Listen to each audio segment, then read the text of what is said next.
السلام عليكم ورحمة الله وبركاته. حل نماذج استرشادية للصف السادس الابتدائي.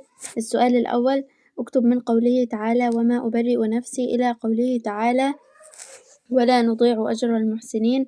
بسم الله الرحمن الرحيم.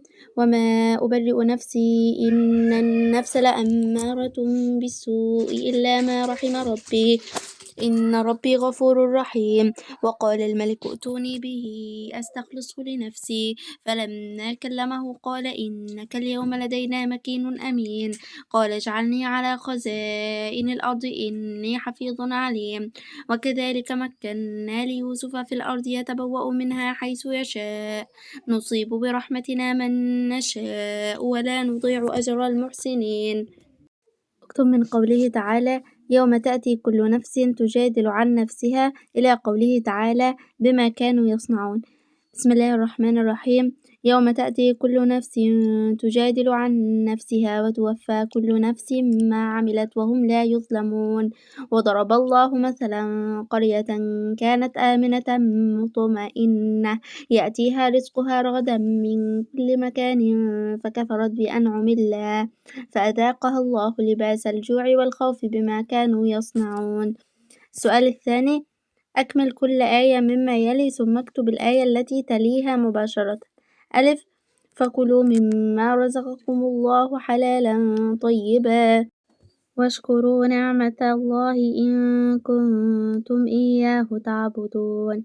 إنما حرم عليكم الميتة والدم ولحم الخنزير وما أهل لغير الله به فمن اضطر غير باغ ولا عاد فإن الله غفور رحيم.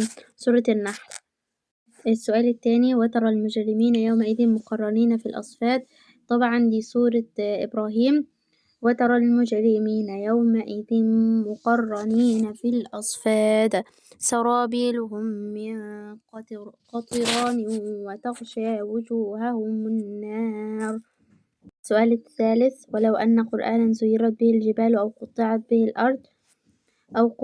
به الأرض أو كلم به الموتى بل لله الأمر جميعا أفلم ييأس الذين آمنوا أن لو يشاء الله لهدى الناس جميعا ولا يزال الذين كفروا تصيبهم بما صنعوا قارعة أو تحل قريبا من دارهم حتى يأتي وعد الله إن الله لا يخلف الميعاد. ولقد استهزئ برسل من قبلك فأمليت للذين كفروا ثم أخذتهم فكيف كان عقاب. سورة الرعد. السؤال الرابع: وأرسلنا الرياح لواقح فأنزلنا من السماء ماء فأسقيناكموه وما أنتم له بخازنين وإنا لنحن نحيي ونميت ونحن الوارثون. السؤال الثالث: أكمل دي طبعا اللي قبلها يا جماعة سورة الحجر. السؤال الثالث: أكمل كل آية مما يلي مع ذكر الآيتين التاليتين لكل آية منها مع ذكر اسم السورة. 1. هذان خصمان اختصموا في ربهم فالذين كفروا قطعت لهم ثياب من نار يصب من فوق رؤوسهم الحميم يصهر به ما في بطونهم والجلود ولهم مقامع من حديد. سورة الحج.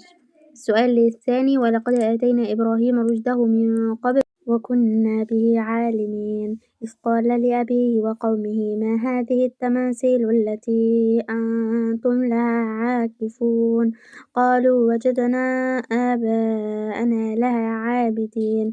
سورة الأنبياء. السؤال الثالث: ولقد وصلنا لهم القول لعلهم يتذكرون. الذين آتيناهم الكتاب من قبله هم به يؤمنون وإذا يتلى عليهم قالوا آمنا به إنه الحق من ربنا إنا كنا من قبله مسلمين. سورة القصص. السؤال الرابع: اكتب 5 آيات من أول كل سورة مما يلي. 1. سورة الذاريات. والذاريات ذروا فالحاملات وقرا فالجاريات يسرا فالمقسمات أمرا إنما توعدون لصادق. سورة العلق. بسم الله الرحمن الرحيم. اقرأ باسم ربك الذي خلق الإنسان من علق اقرأ وربك الأكرم الذي علم بالقلم علم الإنسان ما لم يعلم